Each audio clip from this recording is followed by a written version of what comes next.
Hey folks, welcome back to the show. Welcome to our first new episode of 2025. And I'm super excited about my guest today. Well, I'm always excited about my guest, right? But the guest today is a great guy who I've gotten to know over the last several months. And I think you're going to really enjoy the direction of the episode. So before we jump in, of course, I must express gratitude to every one of you for being here, for your feedback, for your comments, for the reviews. Amazing. We have grown exponentially in 2024, and I expect that 2025 will be no different. And it's all thanks to every one of you who tunes in, listens to the podcast, and clearly is sharing it out with friends, family, and networks. So thank you guys. I'm honored and grateful to be able to serve you in this way. Now, if you want any more information, want to sign up for the newsletter, join the membership community, or any of those things, you're going to want to head over to natnidham.com. And that's where you'll find information on all of those things. Let's talk about our episode. Now, welcome back to the Longevity Show, where we turn health hacks and life lessons into something you'll actually want to try for yourself. That's the whole point. And today's guest, Jean Fallacara, is part scientist, part philosopher, and 100% here to help us rethink mornings, aging, and what it means to truly live well. We'll chat about why standing barefoot in the grass isn't a fancy biohack. It's really just about being human, and why losing sleep over checking Instagram is way worse than losing a few pounds fasting. Sure, skipping breakfast or dinner isn't for everyone all the time, but it might be the secret to resetting your body. Jean also spills the truth on turning your habits into superpowers, from grounding in the snow, yes, the snow, to finding balance, even though he insists true balance doesn't really exist. Now, Jean, whose real name is Jean, because he is French, as I am, we talk about this a little bit, is a visionary entrepreneur, neuroscientist, and bioengineer with a passion for uniting science, art, and technology. He's a pioneer in biohacking and lifespan extension. He brings a unique blend of academic excellence from MIT, entrepreneurial achievements, and cutting-edge expertise in AI, VR, biochemistry, and biotechnology. Recognized globally as a disruptive leader and influencer, Jean has founded and scaled ventures like Z Sciences, later acquired by Intest Corp, and now leads Lifespanning Media, where he champions longevity and holistic well-being. He's based in Miami. He dedicates his life to advancing human potential while embracing wellness, adventure, and gratitude with his family. And you can find his podcast, Lifespanning, on all major platforms. And now let's jump into the episode. Hey, folks, just a quick reminder that all of the information presented in this podcast is for information purposes only. No medical advice, no diagnosing, no treatments suggested here. Before you try anything that you hear about or learn about here, make sure that you check with your medical provider. Welcome to the show, Jean Fallacara. I'm going to call you Jean, not Jean, because in my books, you're Jean. So welcome to the show. Thank you for having me. Thank you for calling me Jean. It's that's actually my name. I know. I mean, no disrespect. Every time somebody calls you Jean, I'm like, who? Oh, right, Jean, right. Yeah. I got you. So it's that French thing. It's like the H in my name. People don't know what to do with it. They're like, true. Is your name Nathalie? And I'm like, no, it's a French thing. We don't know Nathalie. What to do with H's. Yeah. You know, we just use them for decoration. We don't pronounce That's true. Anyway, we are gathered here today not to talk about language names. We are gathered here today. I think I'm so excited about this episode because, you know, I mean, we're both, well, and we're basically in the same world, right? I mean, you have a podcast, except you're much braver than I am because you actually have a magazine. Coming from the magazine world, I bow to anyone publishing a magazine these days. But you've got Biohackers Magazine, you've got Lifespanning. It's the Lifespanning podcast, right? Yes. And so, you know, we both have this privilege of moving through the world and meeting different people and going to conferences and getting a bird's eye view of what's going on in the world. So we're kicking off the year with this episode because I think that it's a perfect beginning to a new year. Maybe we'll make this an annual event. Who knows? Yeah, it's an honor for me, honestly, to be the first of this year, definitely. And you know what is interesting in what you said is the fact that I believe that getting all this interview that we do and the magazine, or not the magazine, but I mean like meeting all these people give us the privilege to get so much information without going back to school again. Mm-hmm. Yeah. I know, it's amazing. It's the best. You get to learn something new every single day, True.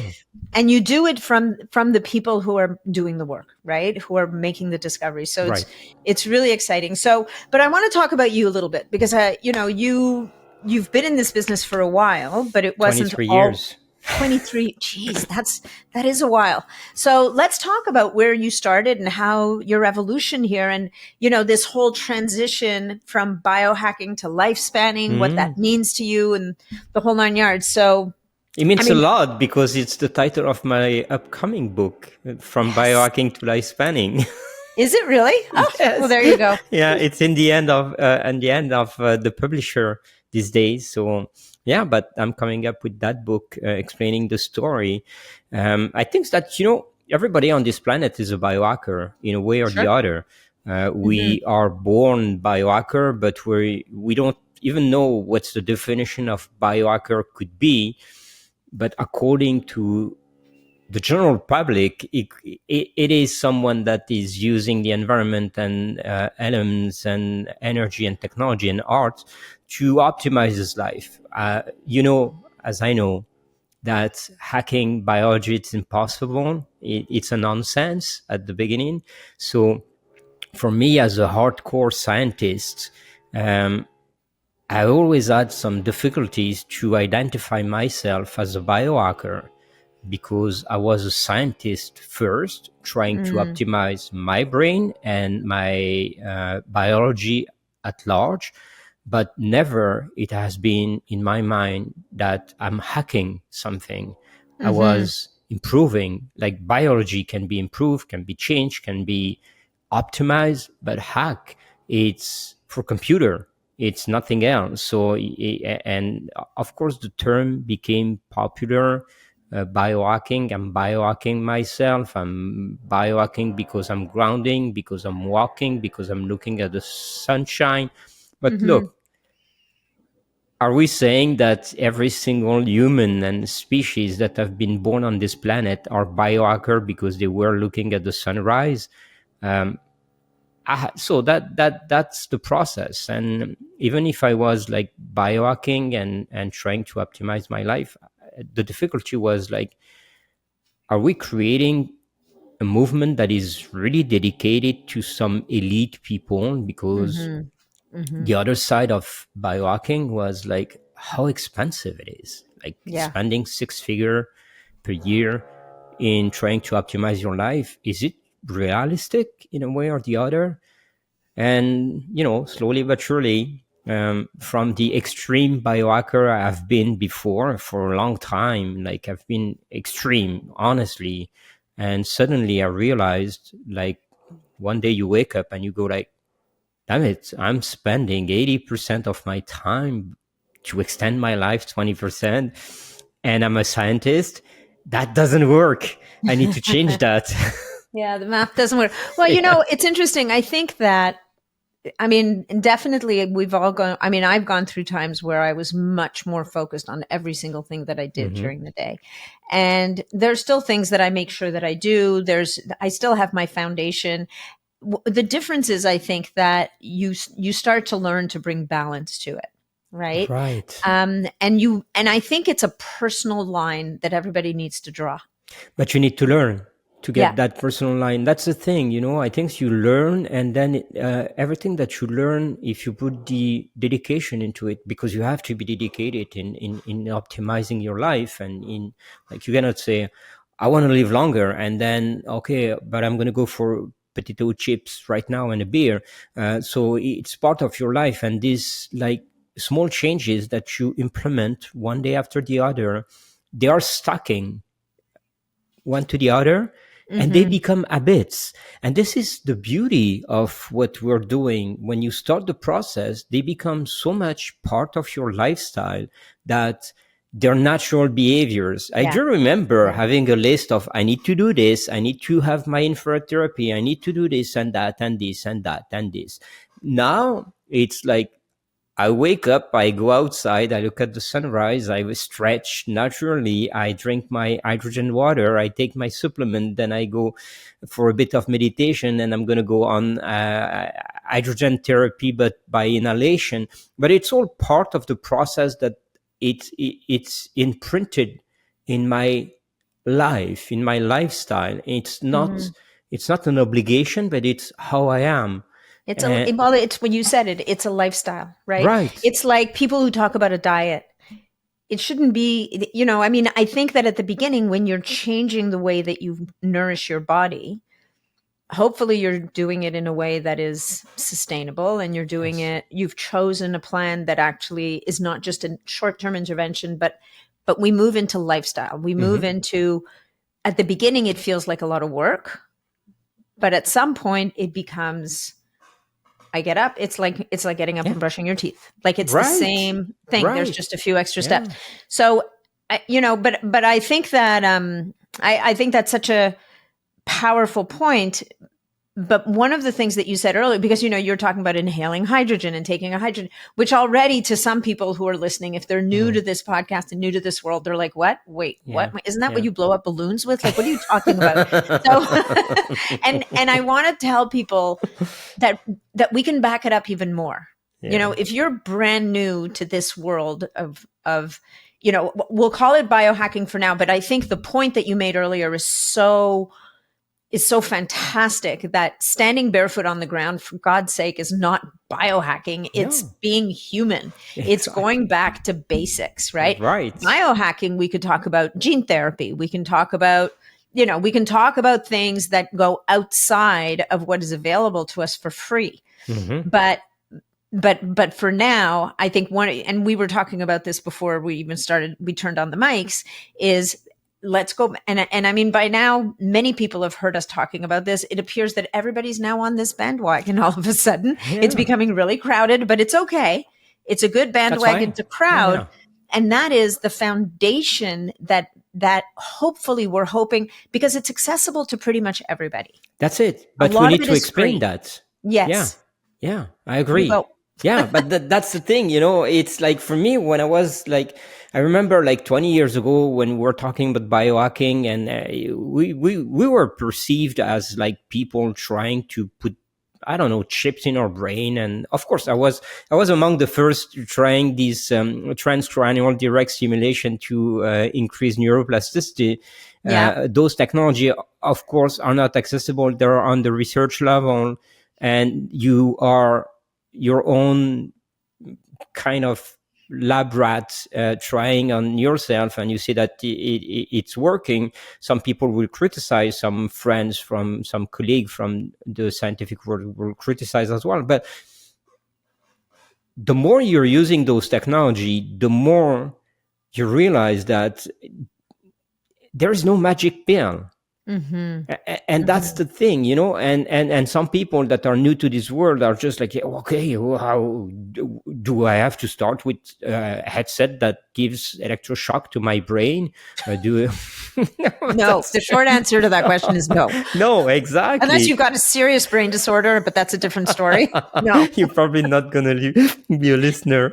No, this may not be your podcast, but let's, But that's the thing. And then you realize that, okay, if in the morning you didn't wake up and go outside to see the sunrise, if you didn't ground a bit, if you didn't drink some water, you don't have to put hydrogen pills or hydrogen your water. You can put lemon and salt. It's fair enough, and it's the whole thing that everybody knows. Like our grandparents were doing that, and you can stretch a bit because you feel that your body, you have to listen to your body, and you feel that your body needs to stretch. And then, why are we calling these things biohacking? Because our society made us completely different than what we were designed for. And you know what? I'm a big fan of Darwin, the evolution of the species. We came from so far, to end up on a couch eating potato chip and drinking Coke. Yeah. Come on. Okay, Yeah. we need to change that. So where do you start? Stop sitting on the couch first And and go eating back. potato chips. Yeah. Yeah, and go back to Yeah. the natural things we've been designed for. Walking, Yeah.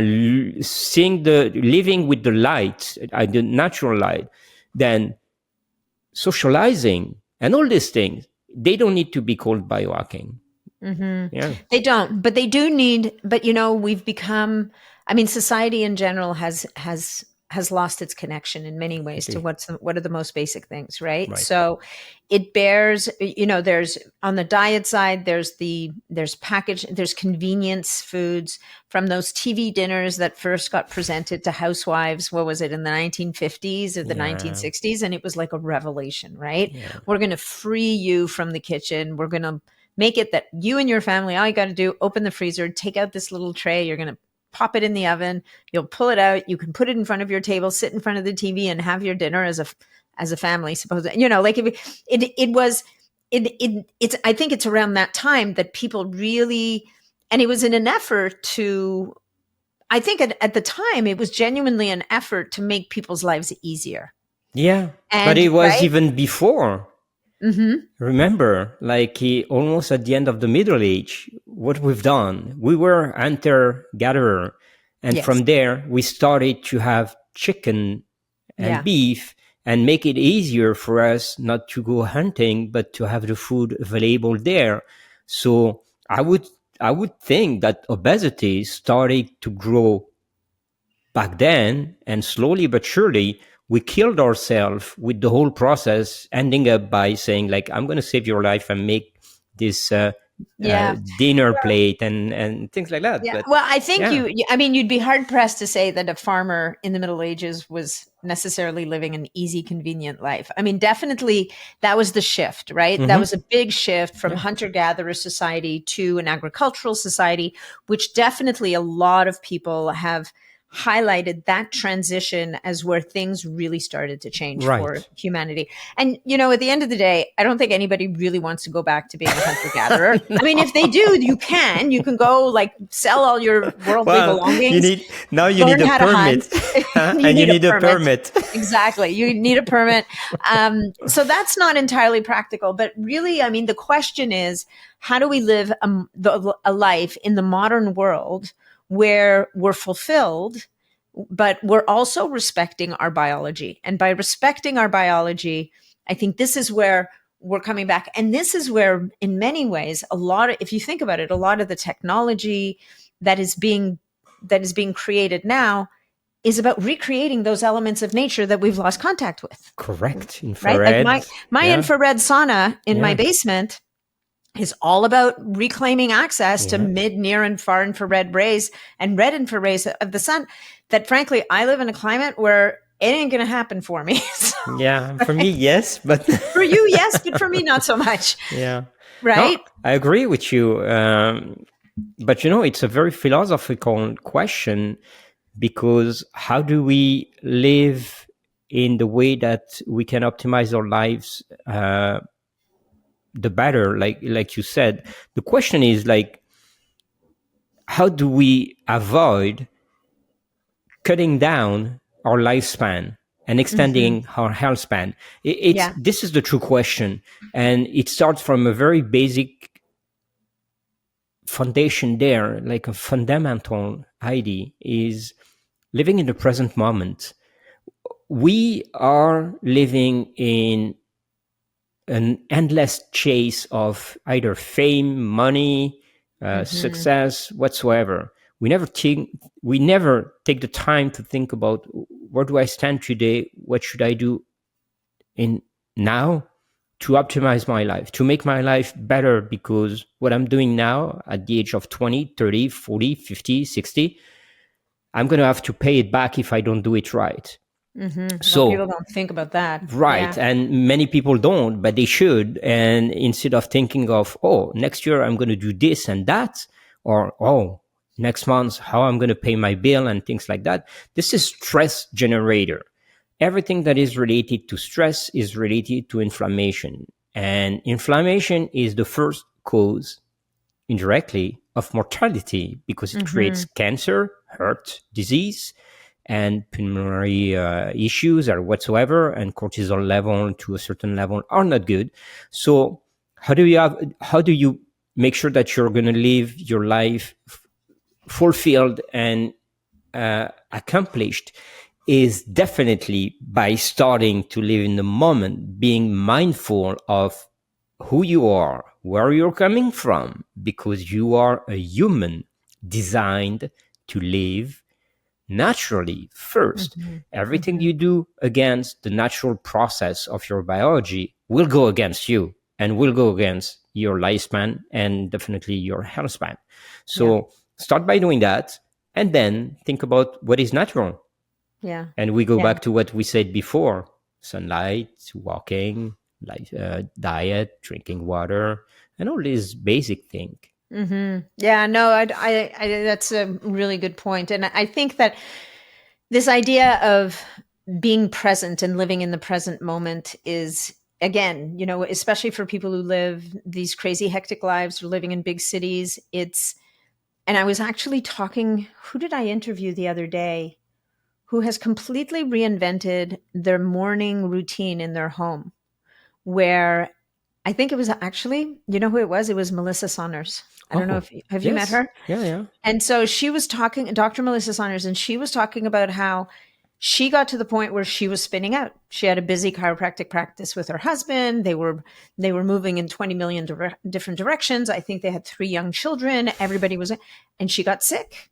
And she realized that if she didn't stop, something was going to stop her. And so what she did, and I'm saying this for all the people who are out there right now saying, you just don't know what my life is like. You have no idea what goes on in my world. And I get it. I don't know what your life is like. No. Neither of us does. No. However, I will tell you that this mother of 3 young children who has a crazy business life and all the different things that many people are dealing with, she made a decision that what was going to change her day was to change the way that she starts her day. And the only way she could do that was to basically almost teach her children and her husband that everybody was going to start their day differently. And so instead of everybody coming screaming out of their bedrooms at the last possible second, trying to grab a bite of food while they ran out the door, grabbing their bag and their lunch, if they were lucky, jumping into the car, getting to school, forgot my toothbrush, the whole thing.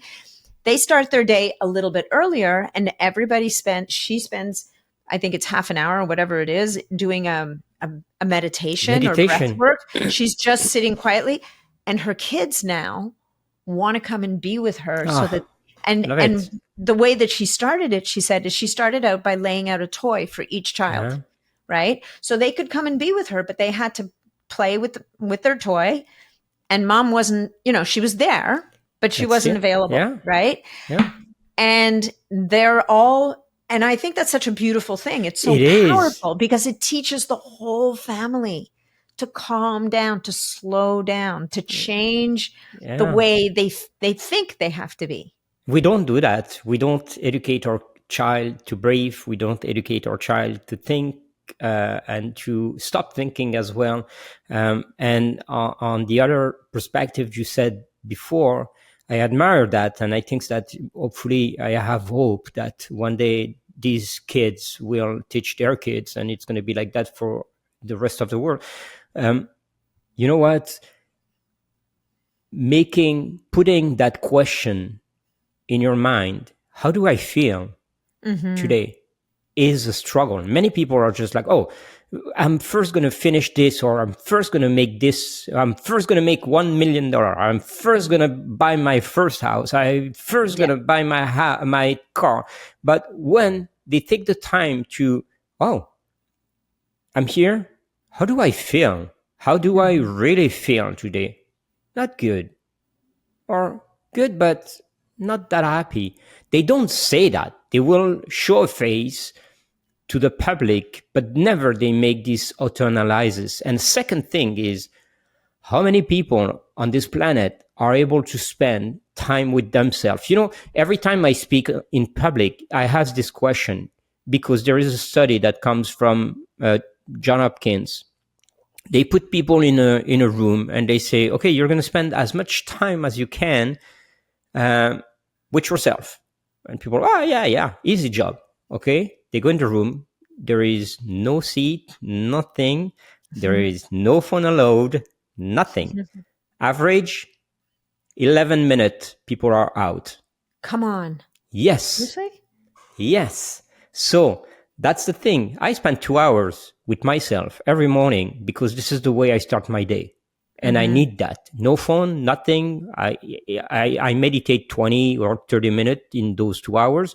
But the rest is just like watching this universe around me, listening to the sound that is creating, putting your mind in perspective. Where I am today?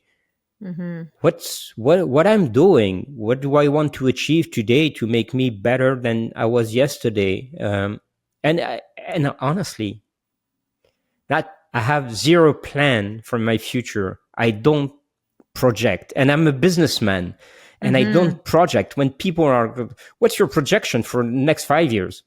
How can you project yourself in the next 5 years? So do you think you can project a company in the next 5 years? This is bullshit. This is the whole system that is made that way. We can't project tomorrow. We get sick because we are overwhelmed by all the environment, the pressure, the stress that is coming not only from others, but from us. Also, get rid of that stress from the outside and from the inside. And then who cares what is tomorrow? The important moment is what I'm living today, is how I am today. How do I feel? I feel great. I keep going. And you go and you feel great from the moment you wake up to the moment you go to the bed. And you sleep even better because your delta wave and your gamma are just like a line when you go to bed. That's amazing. Well, and I mean, so what do you say to people? I mean, I couldn't do 2 hours. No. I wouldn't. I mean, I could do 2 hours by myself, but I would not be able to carve out 2 hours of every morning for myself. I mean, I do in a way, I guess. Yeah, I believe. Actually, I think, but I go to the gym in that 2 hours. Well, I that's do okay. my sauna in that 2 hours. So I do you have a are. routine. Yeah. But if my son was 5 years old or 7 years old, True. 2 hours would be a tall order. And I do think that I just want to make this point for the audience that, depending on what stage of life you're at, You are so the right. amount of time you'll be able to carve out for yourself may be different, but the principles remain the same. As long as you exceed those 11 minutes, I'm going to be proud of you. You got to get past 11 minutes for sure. But and even if at the beginning, what do you think if at the beginning people made themselves like a little template of their process for the morning and questions I'm going to ask myself to check in with myself in the morning, right? Yeah. Which means, guess what I'm not doing? I'm not on Instagram. I'm not on Facebook.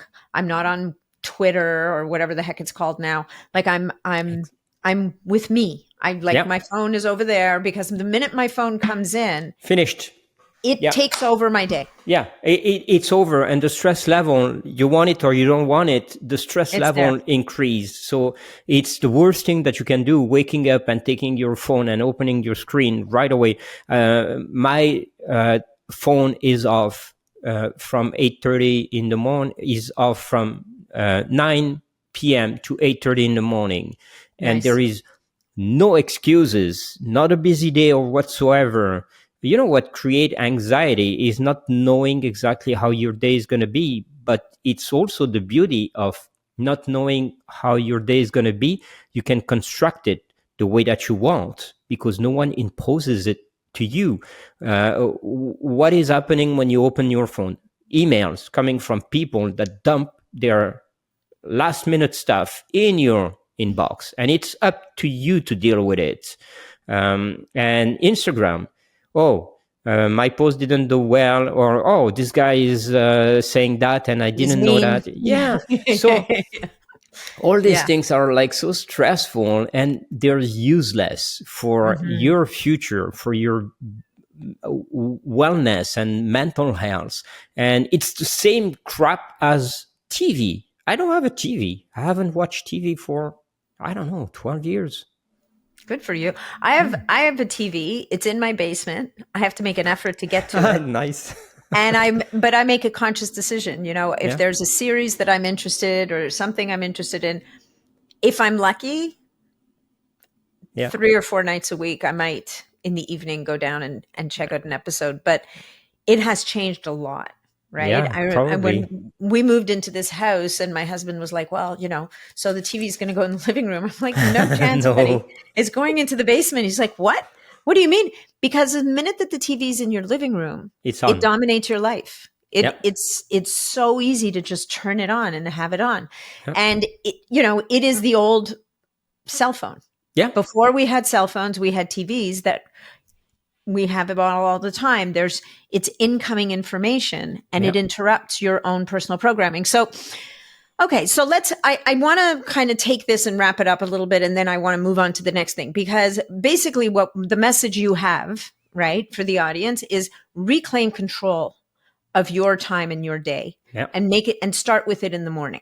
Exactly. And that is biohacking, actually. That would be biohacking. It is now. It is these days, right? So Yeah. whether in your world you can manage 20 minutes or half an hour, 45, whatever it is, but you have to have that time. Like if you guys think about it, if you haven't made a conscious effort to do this, the odds are that you get out of bed and your day starts right there from an external driver perspective. Exactly. You don't control it. Yeah. So what we're saying here is create an intention that you're going to protect whatever chunk of day you can, whether it's half an hour, we're not going to judge you, but take that time for you to say, check in with yourself. How am I? How do I want my day to go? Where do I want to go? What do I want to do? And then step into your day with intention. Yeah, that's exactly it, because we are built on the thought we have. So the more the thoughts of others and ideas of others are coming to your mind, the less you construct yourself. So you need to build up your own, you need to have authority on your mind and action and mindset and direction you give to your life. You need to be in the cockpit, the pilot of that, and not being controlled by everything that is around you. And this is the beauty of life. I want to jump back on actually what you said before, with the 5 years old daughter, single and thing. It is true that it comes, and I have to admit that I haven't been this way my whole life. I changed a lot in the past 5 years, to the point that I have a daughter, a beautiful daughter. She's 20. And I told my daughter, whenever you're going to have a kid, think twice. Because if you fall in love with yourself and the life you have, when you have a child, it's a part of that you have to give up, and you have to be ready for it, because it never comes back. And the ideal life would be a monk life. You have as much time as you want for thinking, processing information, and all these things. But outside of that, you're going to lack the beauty of having a child, the beauty of the social life and seeing them growing and everything. So there is no perfect world, but everything comes at the time it has to come, in the right place. And of course, listening to, I spend 2 hours with myself in the morning, but I'm not 20 anymore. No. Exactly. Well, and so that's, so for, again, like, what, guys, we're not telling you this is the one way you have to do it, but there is a way for you to find in your life this time, even if it means you have to bring your family along with you, which frankly, you'll be doing them a favor, and everybody will end up better off for it. So, okay. So we've done our morning. If it's possible, we're getting outside, we're seeing the sunrise, or within an hour of sunrise. If you can, without getting frostbite, put your feet on the ground, then you can do that too.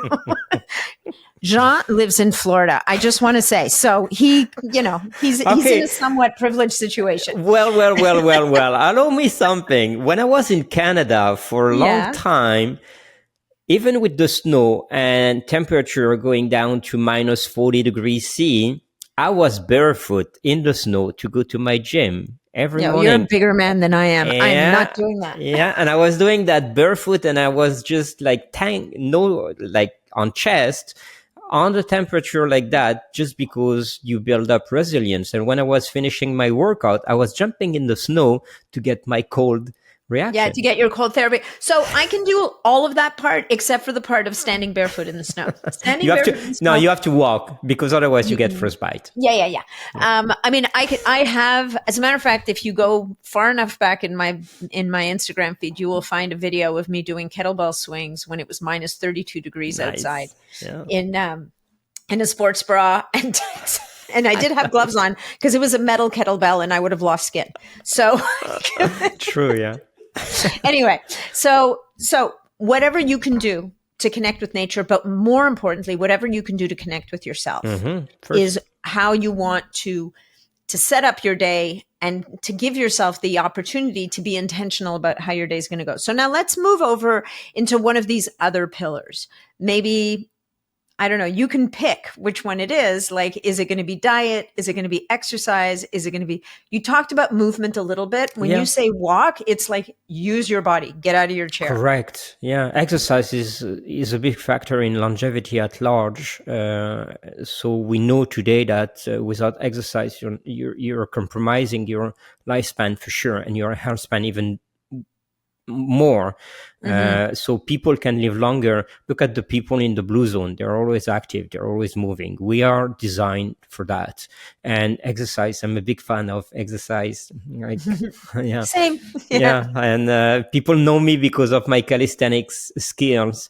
And they were always surprised that despite my age, I can beat up on competition any kids that are in the 20. It's just because I've put so much dedication in understanding how the brain connects to the body. And I realize, science or no science, of course, backed up by neuroscience now, but I realize that we are extraordinary machine with capabilities that we don't even think of. But when you start discovering it, there is no limit. And we have so much neuron connection, muscular connection, and top to bottom, bottom down communication from the brain to the body. We have so many muscles that we don't even know they exist, but we can use them. And when you find out that we are those type of machine that are like really built to, today we call it performances, but I don't think that it's performances. It's just like the way that we've been made when we were ancestral people. However that happened. Yeah. Well, so what's your, and I mean, I think that when it comes to exercise, for me, what I tell people, the number one rule is, what do you enjoy? Find the thing that will get you out the door, because my thing may not be your thing. Your thing may not be my thing. I mean, I think we both have a good friend, Amitai Ishel. Yes. His thing is Brazilian jiu-jitsu. Didn't he just get his black belt recently or something? That's not my thing. But you know what? It doesn't have to be my thing, and it doesn't need to be the same thing for everybody. You just need to find your thing, because then it becomes, not only does it become fun, but it also gives you the ability to connect with a community of like-minded people. Yeah. And this serotonin and endorphins that you're getting because you are satisfied with your workout. Like, so many people go to the gym, they want to sweat. First, it's not that good to sweat that much. And they're not that satisfied because it's a struggle for them. They force themselves. Me, it's the opposite. If I don't go to the gym, I really feel bad. And sometimes I would change my complete agenda and my schedule just because my gym time has been compromised in a way or the other, and I'm going to push back meetings just because the priority. Yeah. Well, that's that, my friend, is the gift of the solopreneur. That is the gift of being self-employed. But again, it's about making it a priority, right? Yeah. Whether, for me, it has to be first thing in the morning or it doesn't happen. I mean, I used to teach fitness. That was the only reason I made it at the end of the day, is because somebody was paying me to be there. But otherwise, and I would always marvel at people who would show up for a 5:30 or 6:30 workout, because I'd be like, Because for me, by the end of the day, I've come up with 700 good reasons why I don't have time to work out today. True. At 7:00 in the morning, no problem. It's Yeah. the best way for me to start my Yeah, day. I agree. But it's going to vary, right? Because for other people, 7:00, my husband, you tell him he's working out at 7:00 in the morning, he'll laugh at you. Yeah. He'll go do like a crazy swim workout at 8:00 at night in the middle of the winter. Wow. Now, it's not good for his sleep. No. And there we need a lot of interventions to manage the cortisol and all the things, because that is not natural. No. Right? Going and doing repeats in the pool at 8:00 at night is not smart or natural. Yeah, there are enormous data on the body temperature and the peak performance for each and every one, and it's very easy to manage and to control. Like during the night between 3 and 4 or 2 and 4, you have this lowest temperature in your body. And check it out, like 5 to 6 hours after that, it's your peak temperature for exercise. So 8 p.m., there is no way it's possible. No. But that's when he goes, and that's when he does it. And he's a great athlete. But, but at the end of the day, would he be better off doing nothing? No, I agree. He's better off doing what he does. It's what he loves. It's what gets him out the door. So the point to everybody listening here is you want to take the time to find your thing. Because one of the things that Jean just said, the endorphin release is real. That feel-good hormone that your body produces when you've exerted yourself. I don't care if it's ping pong. I mean, doesn't matter. Doesn't matter. You know what? It's because all these endorphins, dopamine, serotonin that you're getting at the end of the day, and there is a big study that it was published by University of Miami on the psychological department of sport, and it shows that actually the more you do those things and the sport you love, the more you are addicted. It's called today in the general public, it's called the runner rush. Yeah, it's same runner's thing. high. Runner's high. It's the same. It's exactly the same. So you get so much addicted to what you do because you love it and because it's difficult enough, but you have the accomplishment after, like a flow state. You have the accomplishment of having done the job right. Yeah. It's the addiction you want. Absolutely. Put it this way. Swap any one of your other crappy addictions for this and you'll be better off. I agree. Okay. So that's exercise. And we know why. And you do want to challenge your body, your muscles. I mean, I made fun of table tennis. Table tennis actually, at the Olympics, there was a big thing about table tennis being not so easy.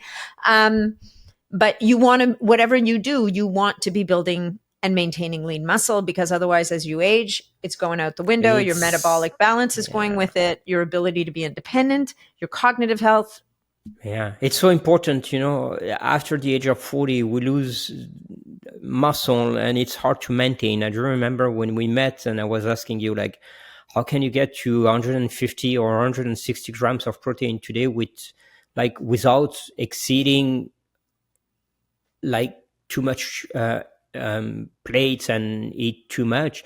And your answer was very cool, actually. Hey, go on amino acids. It's faster, it's better, take the great quality of that.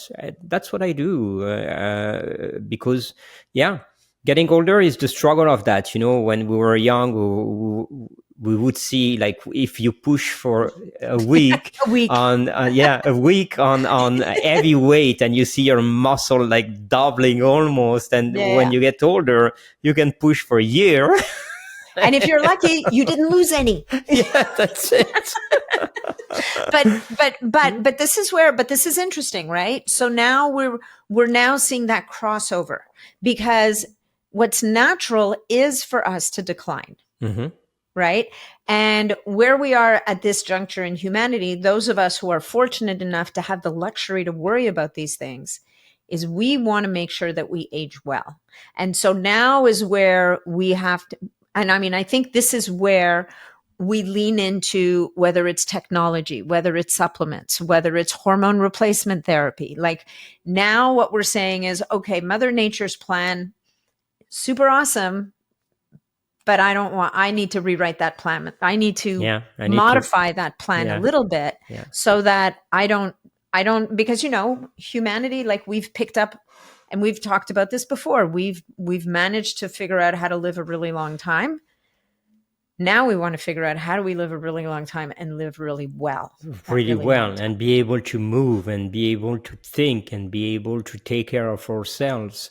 And that is called the health span today. That's why, lifespanning for me was a mix of those definitions: lifespan, health span.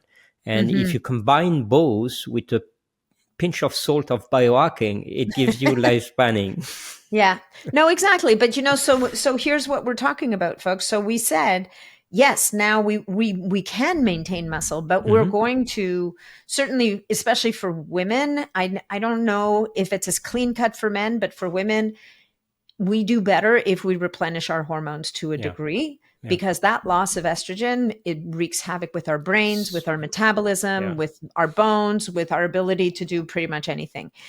Then you mentioned essential amino acids. That's a supplement, right? And so maybe you want to explain to the audience, what are essential amino acids and where do they fit in? Yeah, well, actually, proteins are made of essential amino acids and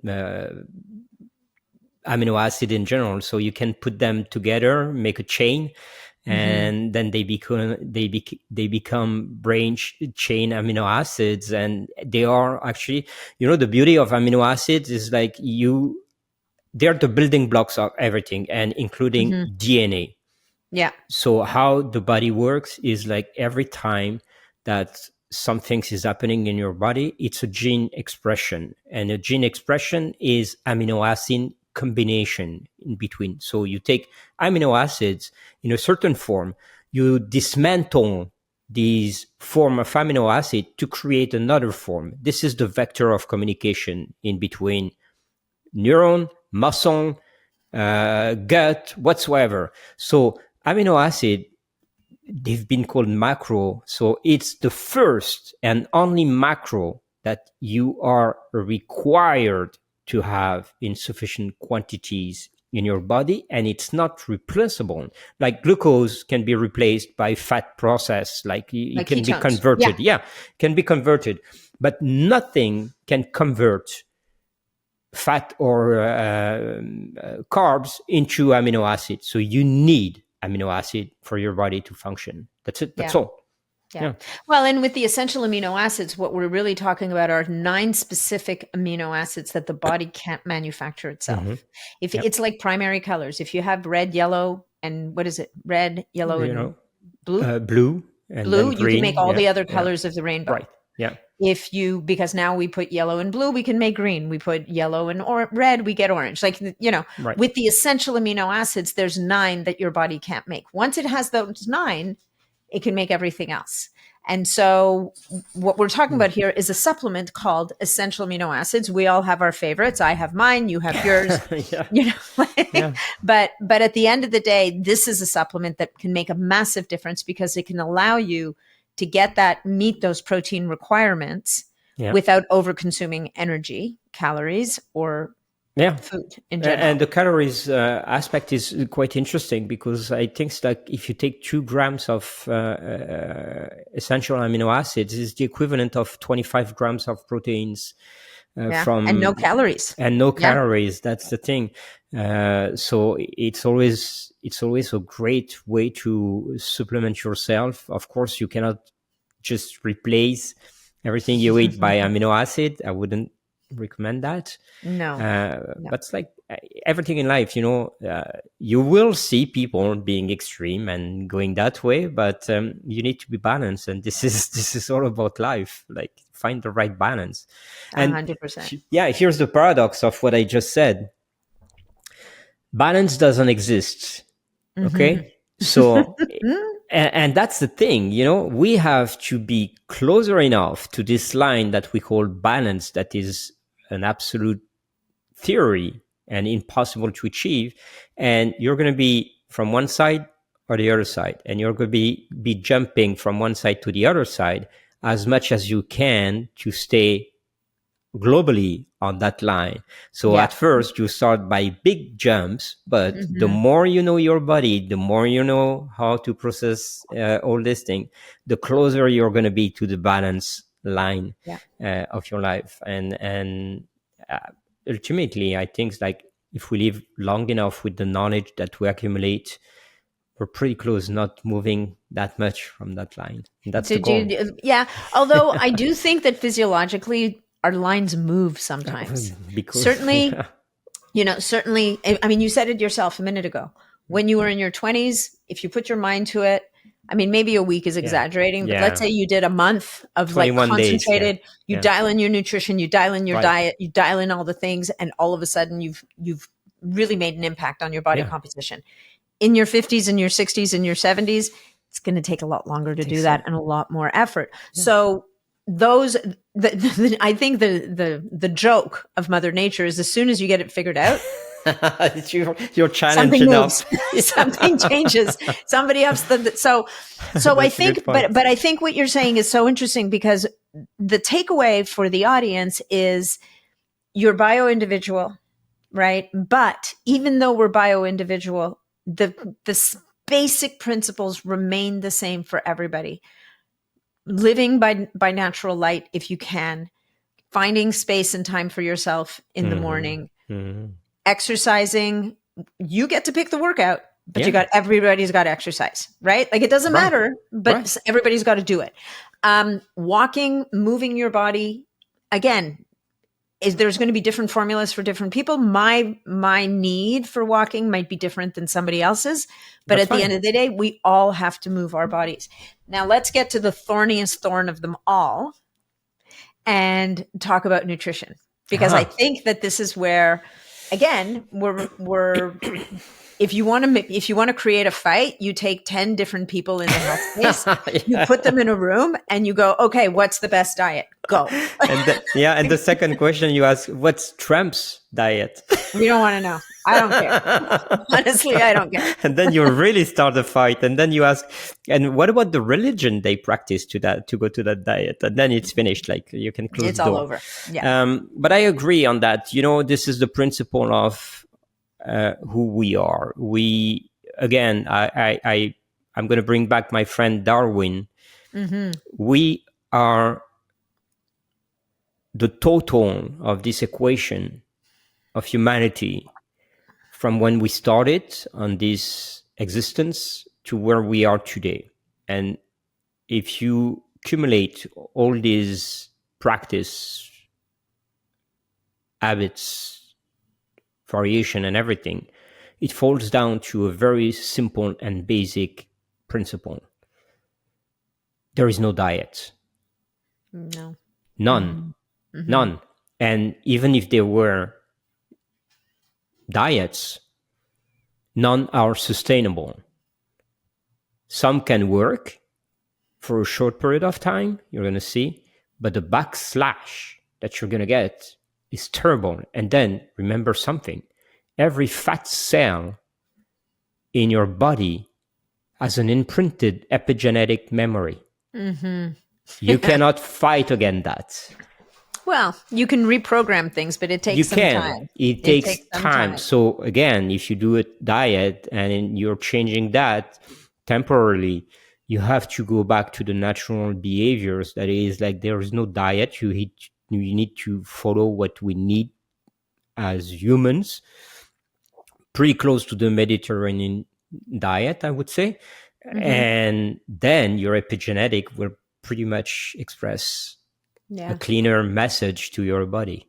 Yeah, I 100% agree. I also think that, and I'll bring this up, I'm sure you'll have a lot to say about this, periodic times of not eating. I'm not even going to use the F word, because if you want to talk about how our bodies were built, times of not eating are very, very important to the body. Super Even if important. it's just 12 hours or 14 hours in between meals, once in a while, not eating from one dinner time to the next dinner time. Like these are the skills that were given to us when we were born, and that we lost very, very quickly. And But I'm not saying to make your children fast by yeah, any stretch of the no, no. imagination, but But I mean, like, it's imprinted in our genes and the expression of our genes, and at the molecular level, like mTOR. We're talking about mTOR. Okay, you need to shut down mTOR. Why is diabetes existing now? Not the type 1, type 2. It was invented because we have forgot that fasting was part of who we are. So we were overfeeding ourselves and boosting our insulin, and then making the insulin response almost impossible, and getting fat and fatter and fatter. So we're talking about something that is very basic, and I'm going to explain that to the public very basically. Okay, mTOR receptors, if you shut them down, the process of cleaning your body starts. It's called autophagy. Okay, it's like you're cleaning up all the dead cells that are in your body. You're cleaning up everything, and you're optimizing every single molecule of energy that you have to be used the proper way. And what does that mean? You're burning fat. So many people are trying to burn fat the artificial way. It's a natural way of burning fats. So if you want to lose weight, fast a bit to start. Yeah. I mean, I think, and that is true in the purest sense of the word. And we have gotten to a point now where people, unfortunately, are very, they may have virtually broken their metabolism just from all the diets and all the unbalanced eating. There's a lot of toxins around those. So sometimes for just fasting to work for weight loss, you do have to do some work to get yourself back to a certain baseline. But there's no doubt that skipping a meal once in a while, not necessarily breakfast, not going to lie. Sometimes skipping dinner is smarter. But skipping a meal can be the best thing that you can do for yourself. I agree. And, working with your, if you have health issues, working with your provider to understand where that fits in for you.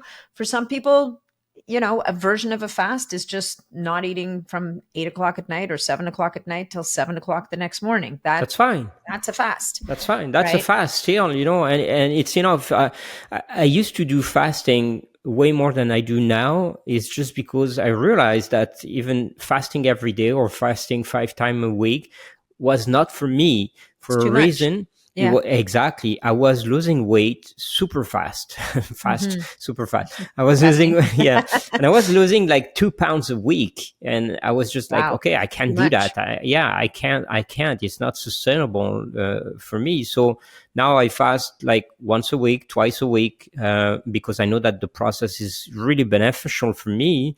And I do, like you said, I try to fast in an intelligent way. Like the easiest way to fast is when you sleep. So skip dinner, go to bed, and wake up and have your breakfast, or have your dinner not too late in the evening, and then your next meal by 12, and you have your 16, 18 hours fast, and it's fine, and you feel the energy of it. Yeah, 100%. And by the same token, not overdoing it. So like you said before, finding your balance in this equation, which will be whatever it is today, and may just be prepared that it could change for tomorrow. So much. So much. Okay. So we've talked about, last one. And then I want us to look ahead, because we get this little bird's eye view into what the trends are, what's coming. So we're talking, like, all this stuff that we're talking about, you guys, is the things that you have to nail down first. And then comes the shiny stuff, which you may or may not want or need or be able to take advantage of right now. But there's some really, really fun stuff coming down the pipes. But before we get there, sleep, because I think that's the final piece of the puzzle. Yeah. Completely. And for many people, it's the first piece of the puzzle. Yeah. Why don't you talk to us about that? Sleep. Factor number 1, it's difficult to put a number 1 and number 2 on what is the priority between sleep and stress, okay? Because both are so related. stress has an impact on sleep, and lack of sleep has an impact of stress. So let's combine them together. For sure. And let's pretend that we're going to start by sleep. But sleep is so important. And I do remember I've been an insomniac. Okay. Oh, you have? Oh, Wow. yes. That's intense. It was so intense. And it's going to be in my book as well. But I was explaining, I explained people that at that time I was sleeping not even 5 hours a week. You're kidding. Yeah. Yeah. And I was proud of that because, you're like, I'll sleep when I'm dead. And meanwhile, your doctor's like, you're going to be dead pretty soon, dude. Yeah, like, exactly. You keep going like this. Yeah. And I was using drugs to stay awake. And then when I was really tired, I was using drugs to fall asleep. Go to sleep. Yeah. And that circle is so vicious, and it gets you smashed completely. How did you fix it? How did you break it? Because that is a tough one. Yeah, it took me a long, long time. And when I started to at least have a decent sleep, which I would say about 5-6 hours a night, I got my little baby. And I was waking up again at night. Oh no, you just fixed your sleep and then you had a child. Oh my God, you're really a glutton for punishment. Yeah, I know. And then when she grew up, actually, and she started to make her nights, I started to sleep very deeply because I was in peace, I guess, more than I was before. And when I started to meditate, and of course, extending my workout practices and routine, and using those natural stuff, my sleep improved. Today, I can tell you that my sleep is very easy. It's a true deep pattern, but I know how to manage it. It's because I see the sunlight in the morning, and I know that it's going to trigger everything I need when I go to bed. I meditate in the morning and meditate at night before going to bed. I eat my last meal at least 4 hours before I hit the bed. My room is dark as hell, like a bear, we would say in Canada. It's the same for me, but I'm like, one of these days, one of us people that do this is going to like kill themselves falling down the stairs because it is so dark in my room. I can't see a thing. But it works. And then even if I live in Miami and it's a noisy city, I manage to put some tap in my ears. And sometimes I do. I can make as abstraction of the noise, but some other days I need that. But this routine, going to bed at the same time. For me, my religion today is sleep, honestly. And I'm agnostic on all religion, but except sleep. And sleep is my priority. When people invite me over, I'm sorry, guys, but I really need to go back to bed. And if I exceed my bedtime routine, I just don't feel right the day after. And because I'm getting older, it takes longer to recover. So it's all this practice of putting priority on sleep. Today, from the past insomniac I have 2 hour REM, 2 hours deep sleep, and I go to bed at 10. It takes me a minute and a half to fall asleep. Yeah. And I wake up at 6, sometimes 6:30. So I have my hours of sleep that I need, and I have energy. Some people complain they don't have energy, but sleep is the generator of energy. Yeah. So it's one of the recommendations I would tell everybody, and it falls down to what I was saying at the beginning, the stress. If you don't have the right sleep, you're going to wake up stressed. Well, one begets the other for sure. Yeah. And it's a catch-21, because if you're stressed all day and you go to bed with your phone and you're answering message and you're raising your cortisol level, you're not going to sleep well, and you're going to wake up even more stressed. So that circle is something you need to break down, and you put the priority on sleep, and then your life is going to start to be better. Honestly, with sleep. Yeah. You have to take that first step for sure. I think that's great. Yeah. Okay. We've had a really great conversation about all this amazing stuff. Yeah. Now let's tap into all the other things, The gadgets, and like what are the top trends that you're seeing coming down the pipes for 2025? Oh, I'm a big fan of brain optimization. And for me, I started my journey in biohacking with brain optimization. And I always keep my priority as brain optimization. If the brain works well, the body will probably follow. Mm-hmm. And what I do see these days as a big trend in science, and it's fascinating where it's going. So it's first the brain gut connection. Yeah. It's crucial. We finally pinpointed some things that has a great purpose for mental health and behaviors and everything. So but the brain optimization, what I do see today that is really intriguing is the combination of sound and light and vibration, all in feedback loop. Yeah. I would say that tomorrow we are going to be able to cure, and not to optimize, to cure a lot of issues with mental health using those technology. Interesting. Yeah. Yeah, that's really interesting. Cool. So that's on the brain front. Yeah. Yeah.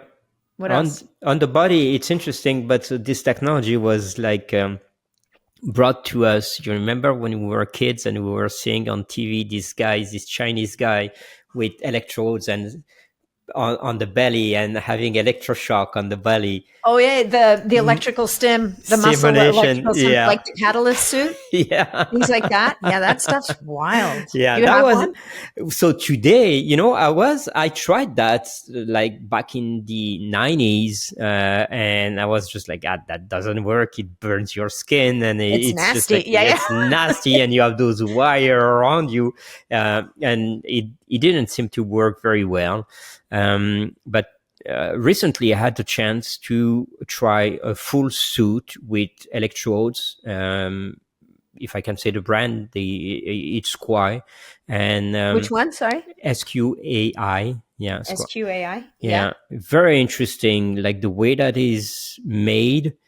So it's a 20-minute workout, but it was interesting because the guy challenged me, and he goes like, "Oh, do you want to try this?" And because you're an athlete and you're going to tell me, and I go like, "Wow, but go full speed," and he goes, "No, we can't go full speed. You're going to be completely smashed tomorrow." So he went full speed. Because you made him, because you're a guy. And he challenged me, and he goes like, "Tomorrow you're not going to be able to walk." And I go like, "Okay, I bet that." And I haven't been sore in muscle for probably 10 years because I know how to manage that, and I know my body. But the day after, I wasn't sore. And he called me. You weren't sore? No. And he called me, and he goes like, "It's impossible. You're lying." And I go like, "I guarantee you, I'm not. I know the effect of that things. I know what I had to do after doing the workout." So short story, he got me a suit, and I'm testing it to the extreme now. I'm pushing it really to the extreme, and I'm very surprised to see that this technology from the past has been improved in a way that it's way more efficient. No kidding. Honestly. And also it doesn't burn your skin. That's it. So how do we spell that? SQUAI or just SQAI? SQAI. Okay. Well, we'll put the link in the show notes. Yeah. So that's interesting. So that's a way to, but here we are.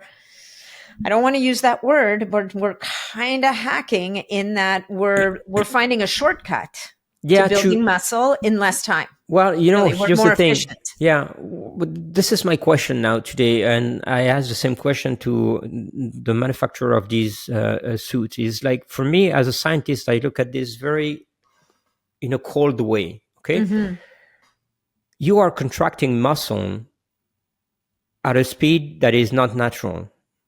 Okay, versus like moving all around your muscle. Are people getting sore muscle because it's the pace of electrical trigger that goes on the muscle, or are they really getting sore because it's the muscle that worked hard to deplete completely the glycogen and all the reserves and shut down your energy from the mitochondrial level? Yeah. Well, And and muscle fibers tear, right? Like, I mean, that's correct. DOMS, is the Yeah. tearing of muscle So fibers. Yeah. honestly, my personal opinion, I know that they don't agree with what I'm stating today, but as a scientist, I can tell you that I'm not sure you're gaining muscle with that. You can use it to, like, you don't have time, you want a short workout, you want to sweat a bit, and you do your cardio, or you're having the feeling of having lifted weight or moving. Yes. Gaining muscle, We'll see. yeah. We'll see. We'll Yeah, see what I'm happens. taking measurement. Like I'm sure you are. yeah, data I mean, track. I do know someone who has a similar suit from a different manufacturer.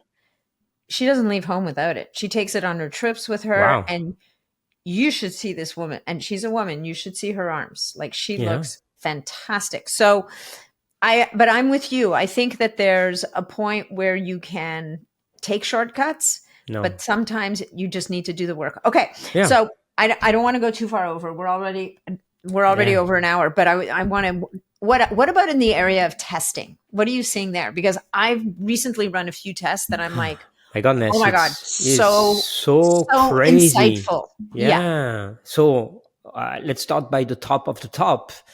Full body MRI. With that, you don't need any testing.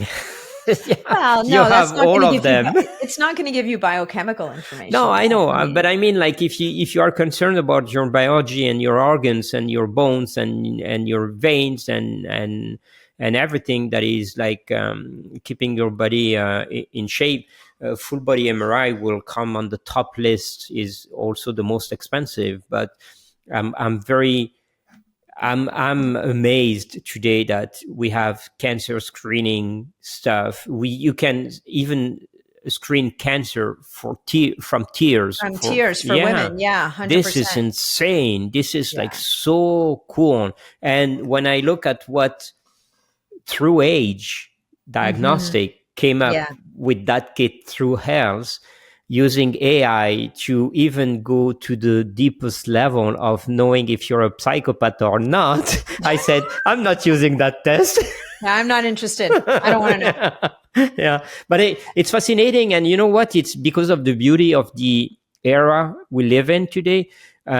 Artificial intelligence, it's a technology. People are scared, but we should never be scared about technology. It's bringing the world to another level, to another speed of knowledge.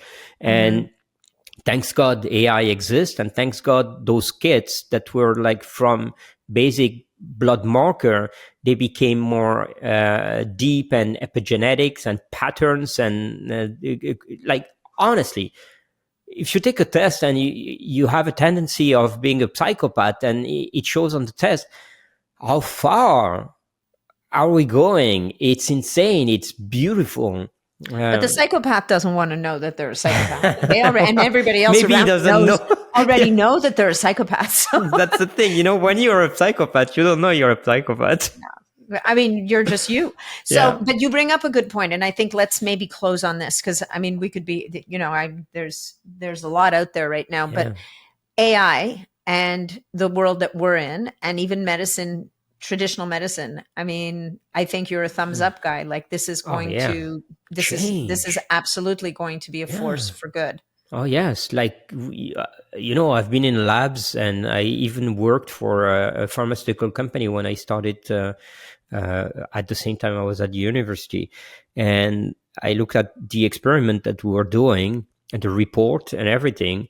Now, today with AI, you're saving so much money in research because you can model those research. And instead of having 2,000 fail and one success, you can model the experiment and go straight to the one that is working, put that on experiment, and get to the next. So we are in a time where it's going to be amazing in the next year how much improvement in healthcare we're going to make, how much molecules are going to come up to the public in a different way, and how much knowledge we are going to acquire. Like, look at the peptides. Everybody talks about peptides. No one knows exactly how they work and things like that. Use AI, and in less than a year, we're going to know, oh, this peptide does that and doesn't do that. That was like just an error, and this is the way it works. So it's beautiful. It's knowledge. Knowledge is power.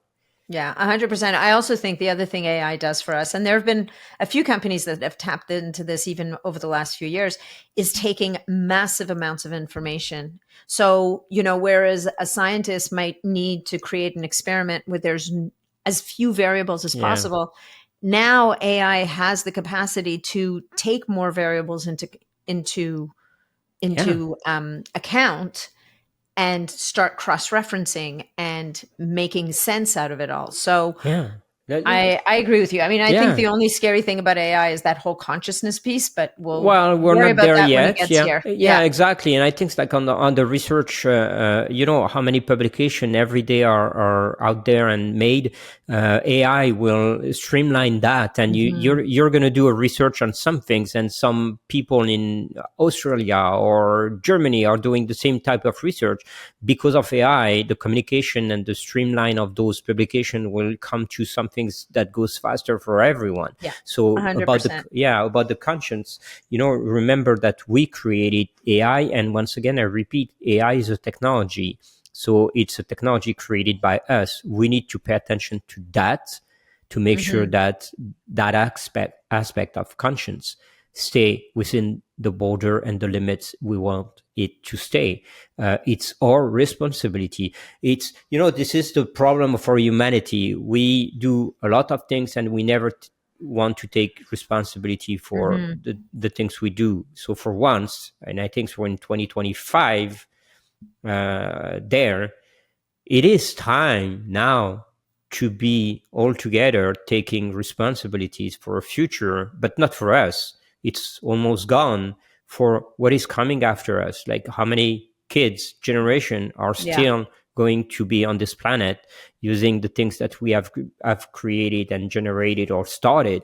And we have to think of that, not of the egocentric numbrilism of who we are, as little as we are on this huge planet and universe. I love that. Thank you. Yeah, true that. All right, Jean, where can people find you and get more? And tell us about your book a little bit. When's it coming out? It's, I think, Biohacking to Lifespanning. Yes, I accidentally popped it out earlier. Interesting. Fortunately, it wasn't a surprise. From Biohacking to Lifespanning. And the subtitle is Changing Your Trajectory. So explaining people that is possible to change your trajectory. I mean, like having a health span with the lifespan. And having a life on purpose, because at the end of the day, if we live longer, you need to have a purpose on 100%. What you're doing. So it's coming up early the first quarter of 2025. Amazing. And where people can find me, I'm on Instagram under the nickname of Cyborg Gains. We'll put that in the show notes. Yes. And of course, take a look at lifespanning.com. It's interesting to see what we're building there as a platform. For me, I want people to be able to access information, product, knowledge without being in the kind of darkness of, is it good for me? Is it right? Should I take that or shouldn't take this one? So we have this powerful algorithm it's human driven and powered by AI behind this algorithm that will make sure that if you take a supplement, it's the right one for you. Which is a huge piece of the puzzle, for sure. That's the thing. Yeah. So lifespanning, you're building that tool into that website.